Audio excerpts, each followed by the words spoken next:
In 1920, Richard Van Sant Harris graduated from Northwestern University in Illinois. He practiced dentistry in Morris, Minnesota with his father. A year later, he learned Roseau, a small community in northern Minnesota, needed a dentist. With $100 in his pocket, he packed his bags. During Arvy's first years in Roseau, he met and married Birgitta Sorensen. For the next 25 years, Birgitta worked as Arvy's dental assistant. A community activist, Birgitta brought the library to Roseau, and she led her church as the first ever chairwoman of the congregation. Nancy Harris was born on May 15, 1930, the second of 3 children. While Birgitta maintained her job at the dental office and involvement in the community, she cared for their 3 children, Bob, Nancy, and Sally. Nancy inherited Arvy's problem-solving mind and ability to learn from observation and books. From her mother, she learned responsibility. While her parents were at work, she cleaned the family home. Nancy worried she was never quite good enough. She worked hard to please her parents, but mostly her father. Growing up in Roseau, skating was a way of life. Birgitta took her children to the river and the Roseau Arena to skate. We skated together a lot, as everybody. In the fall of the year, before the weather permitted natural ice and ice in the arena, we used to skate on the river an awful lot. They'd build bonfires at night and we'd skate on the river. Nancy's uncle and brother both played on Roseau's first ever state high school hockey championship team in 1946. Her uncle Rube also played for the 1948 and 1952 United States Olympic teams and coached at the University of New Hampshire. Eventually, he became the head coach at the University of North Dakota. A talented figure skater, Nancy grew up listening to her father and brother discuss hockey strategies. She became a student of the game. While in high school, Nancy taught herself figure skating moves from books. She joined the cheerleading squad and also participated in band, choir, girls basketball, and girls track. All the while, young Nancy dreamed of auditioning for the Ice Capades. After graduation in 1948, Nancy attended St. Olaf College in Northfield, Minnesota. After 1 year, she transferred to Concordia College in Moorhead, Minnesota, where she continued her involvement as a cheerleader. At Concordia, Nancy met Bernard Burggraf. The couple dated and were married on December 29, 1951. They moved back to Nancy's hometown of Roseau, where Bernie managed a grocery store and then a sporting goods store. Bernie realized his dream in 1953 when he and Nancy opened Burggraf's clothing store. Bernie and Nancy began their family with oldest daughter Becky, soon followed by Rick, Sally, Charlie, and Frank. Both Mom and Dad were involved with the store and the community, and the store was a place where people would come in and talk about hockey, talk about all the different sports that were going on in Roseau at the time. We were very fortunate. We had young men's, we had men's, we had ladies, we had juniors, and we have been in the business we had been in the business for 47 and a half years, and we both worked together. She worked at Gals, and so it was kind of a family type store. And then the boys got old enough, they started being in the store and working. Both Nancy and Bernie were very involved in the community, attending sporting events and serving on numerous committees. Bernie served as council member, mayor of Roseau, and high school hockey announcer. Rick Burggraf worked at the store for 25 years. He remembers it as a place people came to socialize. A lot of people that came back to Roseau came back to the store to find out what was happening, and that was a tribute to my parents because they were involved in the lives of a lot of young people. Mom through skating, Dad through announcing, so they would come back and touch base. Outside of the store, Nancy used her love for skating and founded the Roseau Figure Skating Club in the early 1950s. The program grew to 250 young skaters who paid $1 to belong. It was a program where it started out with morning figure skating, going through just routines of learning basics, and from there it was you joined because you had this nice program that you could skate with to be in an ice review, which was pretty enticing at the age of 8, 9. Nancy's dreams of the Ice Capades were never realized, so she created her own. Moms would come in often bring their own sewing machines to sew the costumes. Dads would come in and help with the props. I know my dad did a lot. He had the lumber yard. So it was, getting the settings and stuff up, painting, all that stuff. So it was exciting, it was busy, it was bedlam sometimes, but it was just exciting. Every kid in town participated, and the Roseau Arena had locker rooms downstairs where you come up a few steps, and every one of those locker rooms was just filled with kids. It had, I'm not a person that's in the performing arts, but I would imagine that excitement I felt a little bit there must be what it's like for professional actors. Nancy took the show on the road to local communities. In Roseau, 2,000 people came to watch the elaborate ice review. In the late 1950s, a Minneapolis paper called the review one of the best amateur skating shows in the state. The ice reviews were a family affair. RV managed the sound booth, Burggraf helped with the costumes, and Nancy choreographed all the numbers and starred in skating solos. All of the Burggraf children were involved with the program and oftentimes took naps in the penalty box of the arena during breaks. That was our daycare center. For me, it was like, just showed up. And I think, a lot of the pictures probably show I was a little bit upset with having to be there. No, I remember, I do remember a few things. I remember going, I know we traveled. I remember being in Red Lake Falls. I remember that time, and I remember it was a sunny day, and when they were supposed to go out, I was the last of the 7 dwarfs. I don't even know what the name of that guy was, but all I remember is I fell. It was dark. He played the part well. Yeah, well, hey, had great teachers. My mom said, just act like Rick, so I did. No, we were skating around, and I remember, I don't know what I was supposed to do, but I remember falling and it being dark. And they had the light that would follow everybody around the ice, and all of a sudden you're out of the light and not knowing where to go.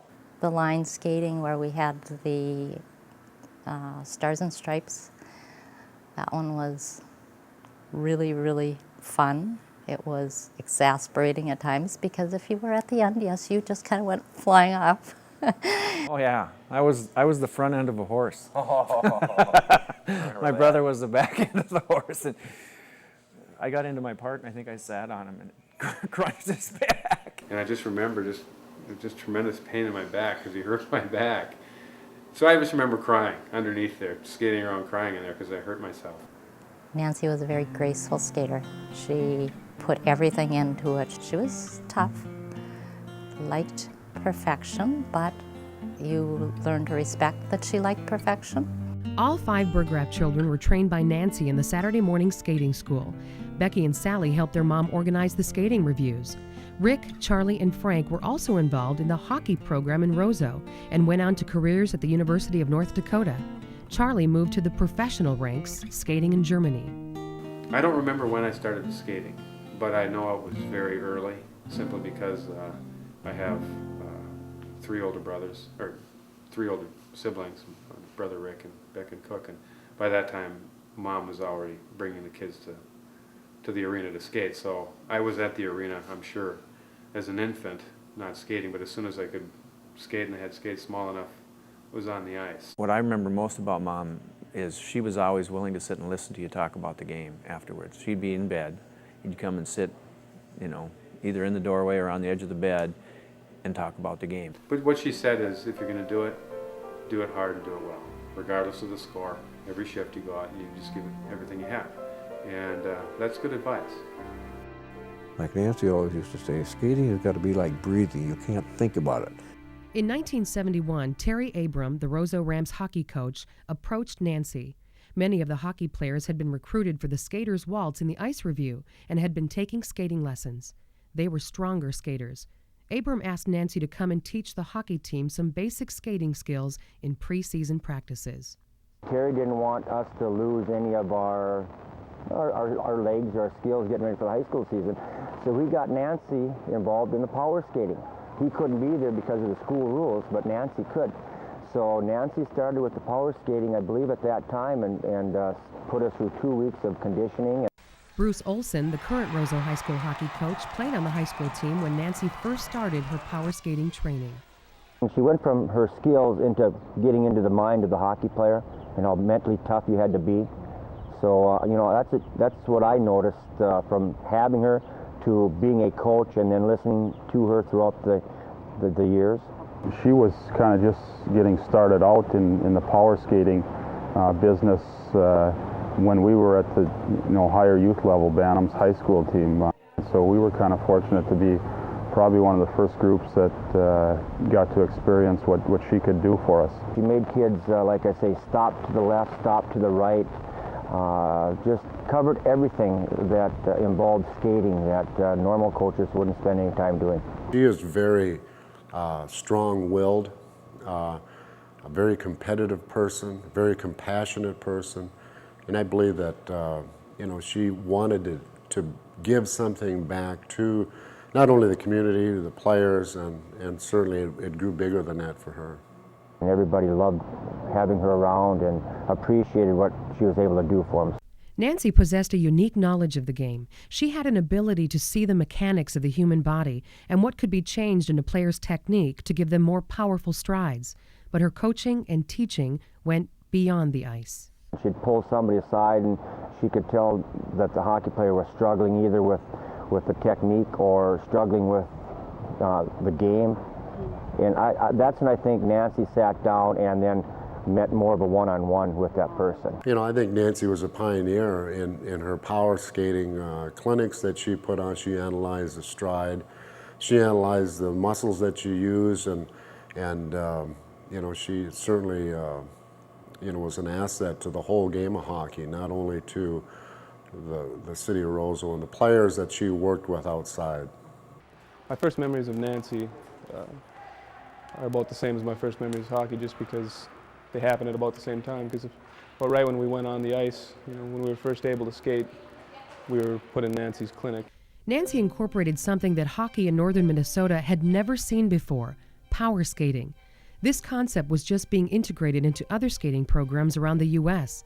With Nancy's knowledge of skating, she developed many of her own skating skills. Michael Carlson works as a trainer with Burggraf Skating Skills. I would define power skating as each athlete individually, especially with Burggrafs, getting the most out of their body to work efficiently as they can while they're on the ice. It's tailor-made to each person that Nancy started long ago, and it's providing the most power you can out of your body for the longest amount of time while you're on the ice. Nancy began traveling throughout the area, putting on week-long skating clinics. Bruce Olson remembers she had the respect of the skaters. Boy, she blew that whistle, and she had the little toddlers up to the pros standing at attention, and I'm talking 40, 50 kids in a group. She didn't have any problems. We kind of got sick of it. We told her we didn't want to do that drill. And I can clearly remember her dropping her stick, and she didn't wear gloves, she just wore like mittens. She opened the door and she walked off the ice. We're standing there on the ice. So then finally, I can't remember, one of my friends went and talked to her. He said, "You guys do what I tell you to do because I know what I'm doing. You guys are too young to realize what you've got and how to use it. That's what I'm here for." So she came back out, she made us all apologize to her personally. There was like 35 of us out there. And she picked up like nothing ever happened. But it was just like, okay, you don't want to listen to me, you don't think I know what I'm doing. Take a little time out, you guys can figure out what you want. While dealing with rambunctious players on the ice, Nancy was also taking criticism from some parents and coaches. The thought of a petite 5'3" woman in figure skates teaching young men how to skate wasn't taken well by some. I think there were a lot of males who were in the coaching ranks that felt very intimidated by her because she really did know what she was doing and what she was talking about. And I think they found it very hard. And she worked hard at it and did many years of skating skills before it was called skating skills, and built the expertise. And there were those who were the dissenters, but she didn't go head to head with the dissenters. You know what she did? She just continued to go serve and teach people how to skate. And the momentum became so great that those dissenting voices were just kind of a pipsqueak annoyance. I think, some of the less serious hockey players kind of snickered. They kind of looked at it like, what is this? This is a joke. This isn't hockey, But the more the more serious guys, the guys that wanted to get better, looked at it, you know, as an opportunity to get better, you know, like myself, you know, and I just wanted to be a better hockey player, and whatever input somebody else had, I was willing to try at least once, and you know, I tried it once and I've been doing it ever since. Well, I just remember hearing stories of the early days when she would teach at UND, and the guys are like, who is this lady out here, and why is she, what can she teach me? But she was so headstrong and determined that it didn't matter. She just kept doing her thing because she knew what she taught was right, and she knew that she could make big, strong men be better hockey players and skaters. Nancy ignored the criticism and built a reputation by helping hockey players improve their skating skills. Before long, Nancy entered programs of college hockey teams, starting with summer camps for younger players. I approached her to come down, and she started a long tradition there at North Dakota. She was not only the power skating instructor, but she was kind of the mother figure for lots of these younger kids that came into camp, that in addition to having a isolated segment on power skating for the kids, which went over very well.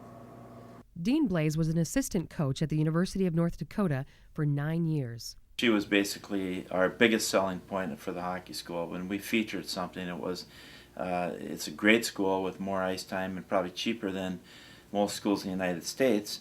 But the big thing was Nancy Burggraf's power skating instruction. So she touched the lives of hundreds of kids every year in our hockey school. Nancy established a good relationship with the University of North Dakota hockey program. After Rube Bjorkman left, Nancy continued working with new head coach Gino Gasparini. During this time, Dean Blaze left UND and was leading the 1990 Roseau High School team to a Minnesota State championship. Nancy worked closely with the 1990 team and was thrilled to see all of their hard work pay off by winning the state tournament. Chris Gottsman played on the 1990 team and helped Nancy in her clinics. You know, Nancy spent, you know, most of her summers at UND working the hockey camps there, and she had a very high level of respect at the University of North Dakota, and our coaching staff there believed in what she did. When Dean Blaze accepted the head coaching position at UND, he made sure Nancy continued as part of the hockey program. Nancy and I had a relationship here with power skating for about 25 years. And basically I was assistant coach and hired Nancy to do the power skating for the summer hockey school. And then I was so impressed with her and her techniques and her mannerisms and just the way she handled the players that I used her for my own team. Nancy and youngest son Frank put together a training manual and an instructional video with all of the drills Nancy used and invented.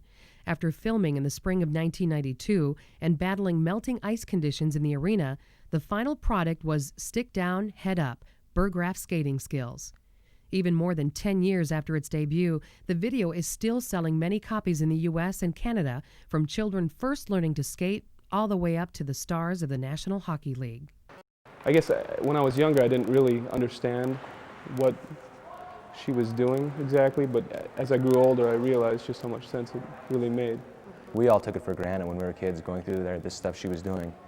Then as you grow older, you hear about, well, she's been working with the Winnipeg Jets and the UND, and she's working with all these professional teams, the Minnesota North Stars, and you really didn't realize what you had available to us right in our backyard all these years. She came out, she didn't really look like she was going to be able to teach you anything, yet she taught you probably more than you ever knew. We've had her in with the Concordia team in the past, and she's done a great job with our players, and she really leaves a lasting impression on those players. And she would come in usually the second or third week and run her camp. So then I got to be on the ice with her and see the impact that she had on those players and the things that she was talking about that I tried to take away and do with our own players. If I had trouble with the players as far as getting them out of a stride problem or something, it was nothing to pick up the phone and call her and say, look, what can we do? Nancy began training a new generation of hockey players that eventually became quite close to her. Phil Larson recalls his first impression of Nancy. Well, Nancy she was a pain for a while. I mean, we were, peewees or squirts, and I got to skate with Nancy. You know, it was hard. That's why we couldn't. You know, no pucks. We're skating, and we didn't like that. And these corny drills, come on, inside edges, outside edges, and but finally, it's just okay. It's Nancy time. Let's. And if we didn't work, she skated us. So, I mean, she slowly came in and gained our respect. So, and then she respected us too for that. One quick whistle and you knew to skate. That was about it. She didn't even have to whistle. She did a little, yeah, and people would get going. You didn't mess around with Nancy too much. She didn't have to, any external motivation. She just, when she was there, you told the line and you did what she said, basically. If she thought that we weren't paying attention or screwing around, she said, all right, I'll teach you little young guys what it means to skate, yeah. We would skate laps or have races or just go stops and starts. She'd blow that whistle so many times that you just, is it time to go? You know? But the biggest thing, obviously, that everybody talks about is the obstacle course. Okay, that's where she puts every one of the skills that she's worked on together, and then someplace in that course you had to perform it. Whoever won got something from Nancy, a hat or a stick or something. Yeah. It was always she kept it competitive. Well, I always remember us, you know, cutting in and out of cones, doing this inside edges, outside edges, and her famous one was shoot the duck, where everyone would fall down on their butts and wipe out. No one could make it. She'd go down very easily and do it. It was pretty amazing how she could have that much strength and balance to sit on one skate and do that. That's what amazed me. You realize that, you know, hey, if she can do this, I better be able to do this. So, you know, that kind of pushed us to get better too. I remember her being very competitive. Even though she had really no team to compete with, or she wanted all of her students, so to speak, to be better. And she was going to do whatever she could to make you better. And I guess that's, you know, her work ethic kind of translated over into her students. And, you know, you could definitely see that. And that's one thing I really did gain from her was my strong work ethic. Like when I went to West Point, a lot of the guys would always say, gosh, you skate so well, you know, where'd you learn? I said, oh, Nancy taught me. And they said, what, you got taught by a lady? Yeah, hey, go meet her. It's not the same once you meet her. As the players Nancy trained saw positive results, demands were placed on her to develop more skating clinics throughout the region. She was easygoing as far as off the ice. When she was on the ice, you did it her way. I mean, you absolutely had to follow her directions and do what she was telling you to do. And she took groups of 40, you know, 11 and 12-year-olds or 13 and 14-year-olds with not the easiest age group to coach, and had those players regimentated into doing what she wanted them to do. But what she was doing, I think the kids respected her for it. And off the ice, she was a member of the family. The University of North Dakota has a long-standing tradition of success in Division I hockey. Nancy has been credited for making the team explosive skaters. Two Roseau High School hockey standouts, who are now playing for the University of North Dakota, reflect on Nancy's personal guidance. If you get in a scoring slump or something like that, you can maybe just talk to her to get some advice. But I didn't usually ask too much, but if you did, it was always just, keep working hard, it's going to come, and that's about it. Stick down, head up is about all.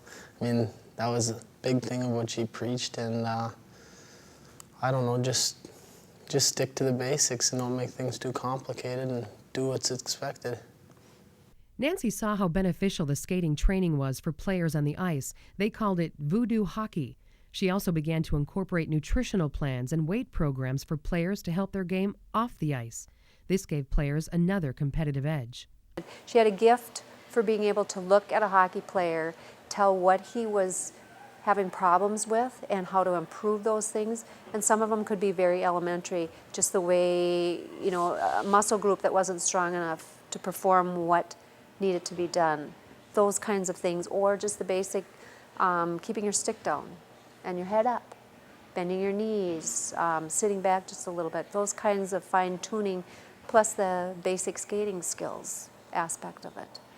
Nancy worked with thousands of hockey players. She discovered that alternative medicine could help relieve her athletes' aches and pains caused by sports-related injuries. Nancy made to do all kinds of things that a normal coach wouldn't spend doing. She would do stuff to some of the athletes, you know, acupressure, certain massages, and they're like, geez, you know, this really helped me out. So that kind of got me thinking more along, well, there's more to some of the alternative sides of medical treatment than just mainstream healthcare. Here's a woman that started out, I think, with the figure skating and ended up going, you know, all the way through the youth program, can work with all the kids all the way up to the pros. Nancy instructed over 40,000 hockey players through her skating clinics. Though hockey was a priority, Nancy incorporated life's lessons when possible. Quiet, but she served. And that manifested itself at hockey schools too. If you can imagine this lady going to a hockey school that is basically everybody else's male, and some of them are college boys and some of them are men that are coaches, and she was a standard of righteousness. She was very sensitive to others' needs and hurts, and she just never wanted to miss an opportunity to have somebody know that it's just not your outside edge, inside edge, but it's your heart and your faith too. I think that she was very concerned of wanting to take care of people. It wasn't just the body, it was the mind as well. Wanting to put people at peace with themselves, at peace with their world, with their families. Nancy had an understanding about how the human body worked. Nancy considered this a gift from God, and she helped many people with her healing ministry. Jeremy Erickson worked in the Burggraf store during high school.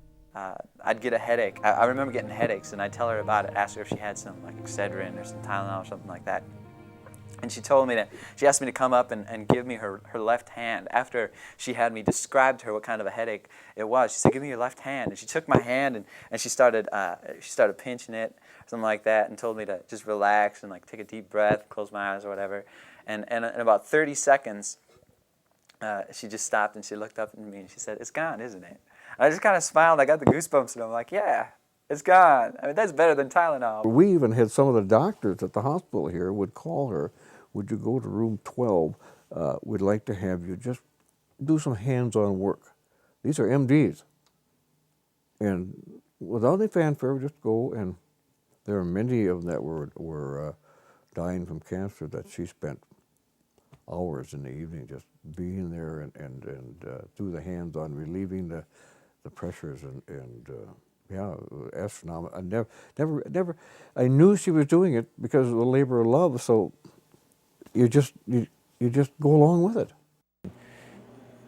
Countless individuals who were sick and dying, she would go visit, she would pray with them, she had a healing ministry for a time where she would lay her hands on her, and through acupressure and stuff like that, they would feel better. A lot of them died, but they died peacefully. They didn't fight death. Death wasn't their enemy because she shared her faith. Nancy helped many people through her gift of massage and acupressure, and most of all, listening to people.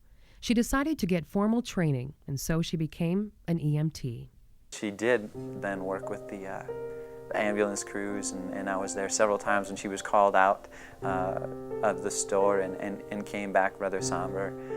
And we weren't supposed to ask questions, but she had just encountered death of somebody else or something like that. So there's so much that went on inside her head and inside her heart that you never knew. And that's what I mean when I say there's kind of this haunting way about her. She had this great freedom. She had a great spirit, but she carried a burden too. But that burden made her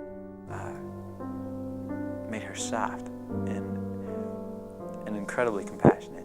Nancy was continually asking questions that ultimately strengthened her faith. Her walk with the Lord was critical, and it was always a part of her character. I mean, she was a woman of great integrity. I mean, her word was her bond. She would invite me into the basement and share scripture with me. She'd just ask me how I was doing, And she knew I had an interest in spiritual things, so she would, she had a little pocket Bible that she'd pull out every now and then, and she'd share these insights. We would sit and talk sometimes up to as much as 4 or 5 hours in a stretch, and she would be just showering with questions about particular verses or wanting me to expand further. We talked in terms of why some things turn out the way they do, and obviously there are no answers.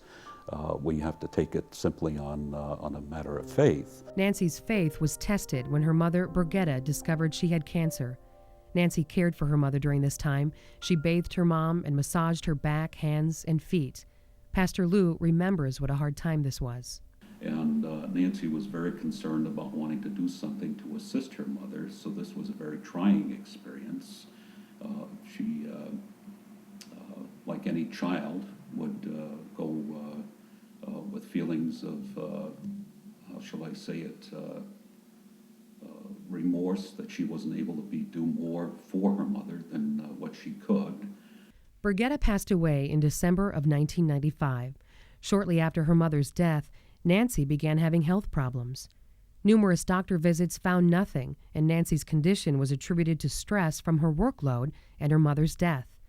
In 1997, Nancy began having trouble speaking. And Nancy and I would all sit next to each other out in the bleachers and talk. And she was really starting to have a hard time speaking. She was talking about, she was seeing so many physicians and they really couldn't pinpoint what was going on, and she was very frustrated. As it progressed, she never really said anything about it. It was not something that was really mentioned a whole lot. It affected everybody. In October 1998, after months of traveling to doctors, a diagnosis was pinpointed. Nancy was 68. It's Lou Gehrig's disease. Lou Gehrig, the first baseman for the New York Yankees in 1939, that ended his career, and it affects either the limbs or the speech. In Nancy's case, it was the speech that we first noticed, but we didn't know what it was. It was like a little piece of mind that I thought she got by knowing, well, but they know it wasn't this, they know it wasn't that. Finally, they know it was ALS. ALS is probably one of the most dreaded diseases there is. There is no cure, but there is hope. Amyotrophic lateral sclerosis, or ALS, is a fatal neurological disease that slowly deteriorates the body's muscles. For Nancy, it attacked the voice first. Many knew Nancy as a woman of strong faith, and she stayed positive through her illness. Nancy didn't frequently share frustration, but Sally Burggraf remembers a difficult time. I remember the day she came home after finding out that it was diagnosed with ALS. And I sat on the toilet while she was taking a bath, her night ritual, and she was angry. And she pounded on her legs and shook her head. She was upset that her body was not working for her. She wondered why. Typically anybody would. Why me and why this? And also concerned about the amount of time that she would have. Hers was, the ALS was a rapid onset and rapid progression, but in no way, shape, or form did she ever rail out. There was nothing ever negative. And having a person be so active to be trapped, and and she questioned, as part of the journey is, questioned God, and prayed for a miracle. And I remember she wrote a note, because she couldn't speak at that time, and she could still write. She said, "I don't think I'm going to get my miracle." And I felt so helpless, because Mom and I connected spiritually, and would talk about things with the Lord, and I didn't have an answer. I mean, I just didn't know what to say or do, and who can understand that kind of stuff? And that's just the nature of being on this planet. I think personally, if it would have been me, I would have been very frustrated, but if she couldn't get it out vocally, she'd write it down nice and calm, never got upset about it. She was always accepting of her situation. Doctors gave Nancy 2 to 8 years to live. Bernie had served as Roseau's mayor for 12 years. After Nancy's diagnosis, he decided not to run for re-election. In a heartbreaking decision, the couple decided to sell the store. Frank and Rick continued to help Nancy with the Burggraf skating clinics. I can remember, I mean, I feel bad, because we she'd still want to, go and do the clinics, and she couldn't talk. She knew what she wanted to say, but she couldn't communicate, and so she started writing stuff down. And I got it, it's like, we try to keep things going. I didn't slow down well enough to let her write, to talk, and get the kids, and it was hard, so. She wanted to be anointed, and so she came up to the altar rail. It was just the two of us, and we did. I talked with her, and we prayed, and then did the anointing, and then the forehead, and then I knelt alongside of her, and we continued to pray. And what we prayed for, again, was her being able to accept what was happening to her, and if possible, much in the same way that I suppose we could compare with the way that Christ prayed, if it was possible, let this pass from me. But, and it was not to be in either case. Roseau started the 1990s with a state hockey title. They wanted to end the decade with another. The Roseau Rams should have been playing schools their size, but they chose to play with the bigger schools in Minnesota's Class AA. Nancy entered Roseau Area Hospital in February of 1999. I mean, the team was so close with Nancy because she worked with us a lot, and it was just like a family growing up from when we were young all the way up. She was there, she helped us out, and she got really sick right towards state, and I think like she was just like holding on to watch us win it, and so I mean we realized that, and we visited her before we left down to Minneapolis and in her hospital room, and we just kind of all realized that this might be it, and this is our last chance to like give Nancy something back for all that she's given us. And it was just the captains. We had great leaders with Paul Baumgartner, Philip Larson, and Josh Olson, and so they just kind of sat down with us and said, boys, this is might be it, and let's give this to Nancy. Stopped in and told her. Her and Bernie were in there, and we told her that we were going to win the state tournament for her. Gives me goosebumps right now talking about it because I can remember it so well, but that was just our goal. We wanted to win it, and we've been dreaming about it forever, and we wanted to give it to Nancy, so that's when the dedication came about. Nearly 16,000 people crowded into the Target Center in Minneapolis. It was Roseau's record 28th trip in the 55th state hockey tournament. The Rams battled Rochester Mayo in the quarterfinals and won. Next, they beat Holy Angels in the semifinals on their quest for the championship. You go there in the bright lights and seeing how many people came to watch us young guys play a game made you feel, well, pretty important.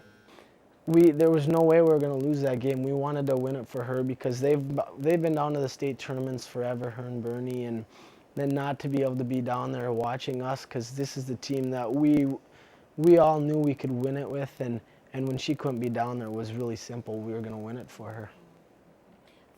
In the championship game, the Rams came out ready to skate and ready to win. With goals from 4 players and 19 saves from a dedicated goalie, Roseau captured its 6th state title overall, defeating Hastings 4-0. I mean, I just told myself that nothing was going in. I wanted a shutout for her, and that was my goal. I wanted a shutout, and that's what I did, and that's what I did for her.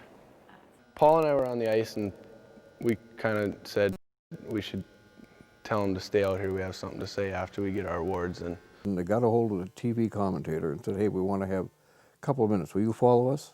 He's like, he didn't really know, and then we told him a little more, and he kind of just said, the team has something to say to a special lady in Roseau. So we'd like to dedicate this to Nancy Burggraf, who's at home in Roseau. Ready, boys? We love you, Nancy. This is for you.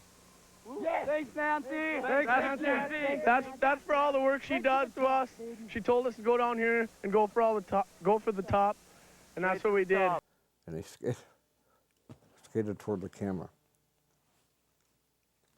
with the trophy and said, "This is for you, Nancy. We love you." I just backed up, and I just lost it, and she was just so thrilled. And it was not talked about a lot that this is what they're going to do. We had no idea that it was going to be on camera, right to her heart. And she was smiling, and she kind of could make the, noise, and a lot of, with the blanket, with her fingers. And it was 2 days that she really didn't have much sleep after that. But she was amazed at what they did. We came back on, I believe it was Sunday night. We got escorted into town. That was a lot of fun. But immediately we wanted to go with our trophy and go visit Nancy in the hospital. She had gotten a lot worse, and she was so happy, but her body was so weak that she couldn't express. You could tell, but she couldn't express it like she wanted to, and it was really hard. The trophy remained in Nancy's window until the welcome home ceremony at the school the next afternoon. The ceremony honored the boys' hockey team, but they turned around and honored Nancy again. I was proud of my hockey team they're the ones that stepped forward and said, this is what we're going to do, boys. And it was really neat when they accomplished their goal, and I know Nancy was smiling inside. Just to work so hard for a goal and then to accomplish and be rewarded for it, and then having Nancy being able to see us do it, I think that was so nice to be able to at least have her there to watch and have her see that our hard work paid off and like what she taught us really worked. That was her affirmation on her deathbed, that what she had been doing all these years was good. Visitors came to Nancy's bedside. They massaged her feet, and they prayed with her. Her kindness came full circle. Becoming weaker, Nancy could no longer have many visitors, but the family made an exception for Jeremy Erickson. Nancy served Jeremy as a mentor and prayer partner, and now Jeremy was repaying her kindness with song. I found that it was all right for me to bring my guitar into the hospital, and they would invite me in. They'd usher me into her room. Maybe a couple of them would sit in with me. Sometimes it was just her and I. I'd sit on the edge of her bed with my guitar and just play for her. Jeremy came with his guitar and said, I just is it okay if I spend some time with her and play my guitar? And so he came in the room one evening and did that. It was Sunday, last Sunday. Before, the week before, if I'm right, and just sang to her. Very peaceful. Sat there for 3 days, and not in a row, mind you, but 3 days in a row. I sat there for a few hours, and on the third day when I was packing up my guitar to leave, Nancy moved. She took her hands like this, and she slowly placed them together over her chest like this. I said, Nancy, would you like me to pray with you? And here this frail old lady lying in her deathbed managed to stick out her big little thumb like that. So I prayed with Nancy that day. So when she knew she was dying, and she fought hard to stick around, it wasn't for her. It was for the rest of us. It was Easter morning, and there was a snowstorm. It was very peaceful. It was very bright outside with the snow, fresh fallen snow. And she wasn't attentive, didn't help us with anything, unable to, weak. I was at home, and then we got the call that we should come down. We had no fear of death. The last minutes were coming, and we were all there and all knew it, and it was probably, there was no agonizing anything. It was like a leaf going down the river in the fall. That was it. And it was during the Lord's Prayer that she just peacefully took her last breath. So, and we were all able to be there. When my grandmother died, my mom and my aunt went out into the front yard, which is the house that Cook lives in now, and made snow angels. So when my mom died, Cook and I went out into the front of the hospital foyer area and made snow angels. Of course, the snow was probably a little hard, but we still made them. So that was kind of special. Tradition carries on. A college student at the University of Minnesota Morris, Jeremy Erickson was traveling south for classes. For the first time in my life, I sang this entire song through from start to finish. Tears like just streaking my cheeks as I'm driving my car. I can't see the road and everything, but I got all done. I called it "Not So Lonely," and until I found out a couple days later that it was that day, that afternoon, that Easter Sunday, that my friend Nancy died and went home to be with our God. And so now I call it Nancy's song. The strong request and intention was that this was going to be a celebration, not a time of somberness or negativity. Her skates, the disco ball, pictures, costumes, it was all there. And the players. Mm-hmm. From high school, college, years back. I mean, it was not just hockey, it was the total community and people that she had touched outside. So.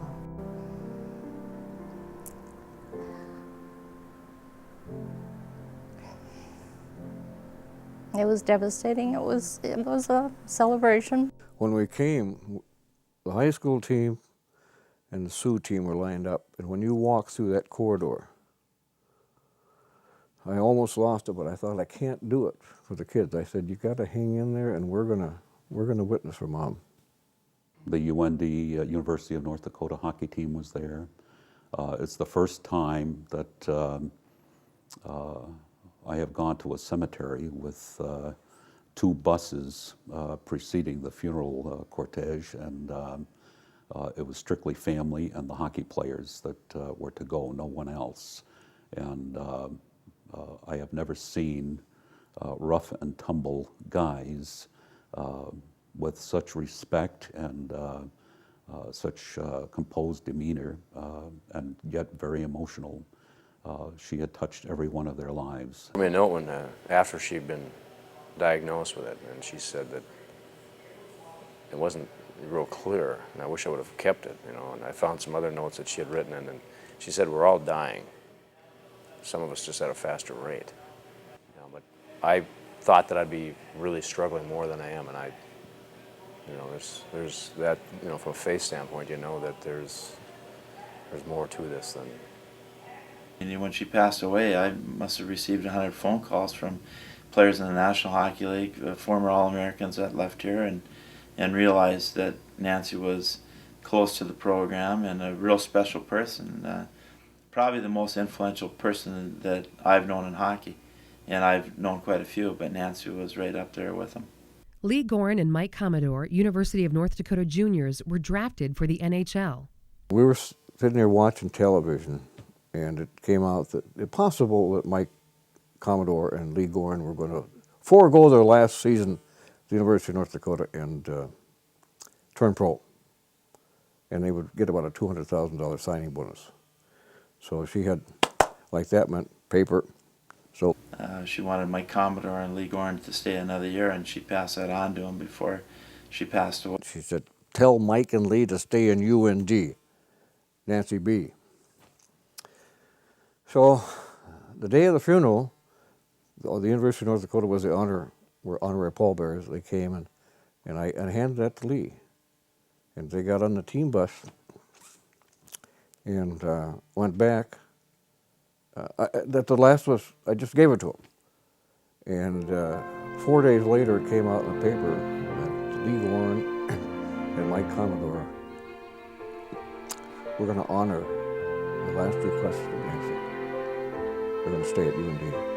And the same year we won a national championship. So there was some other things that the players were playing for besides it was a national championship.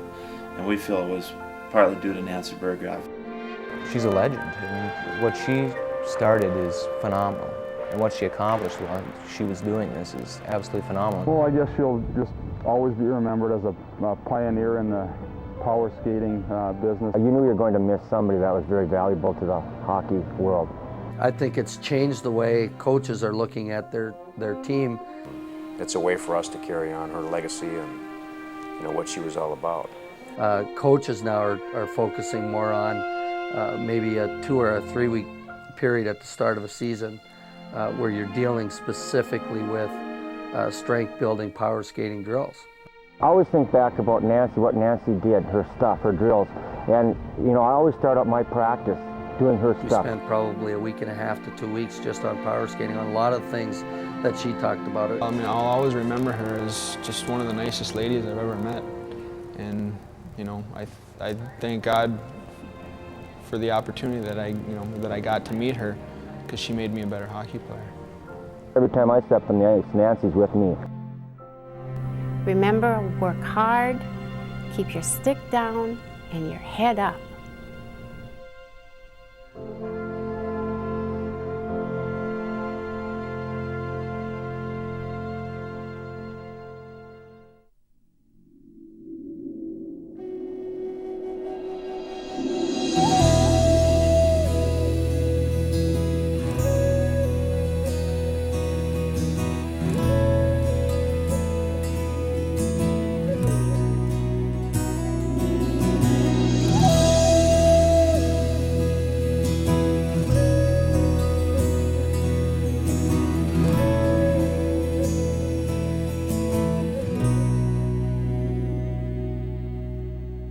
I may be alone, but I am not so lonely, no.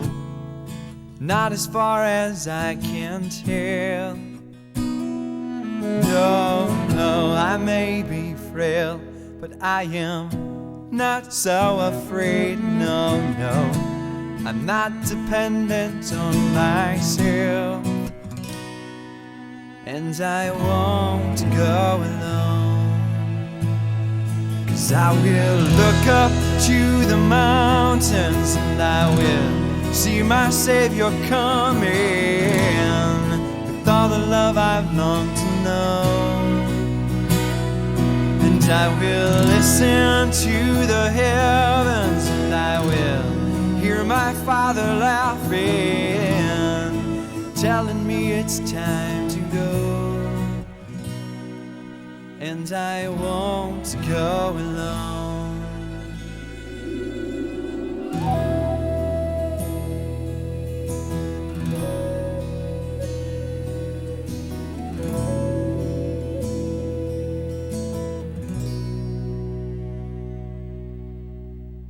I may be a fool, but I am not so foolish, no, to believe a God who cries. No, I may be dying, you won't find me crying, no, 'cause my home is in the skies. And I won't go alone, 'cause I will look up to the mountains, and I will see my Savior coming with all the love I've longed to know. And I will listen to the heavens, and I will hear my Father laughing, telling me it's time to go. And I won't go alone. My body's broken, my body's broken, but I'm holding on. And I won't miss it, no, I won't miss it when I'm gone.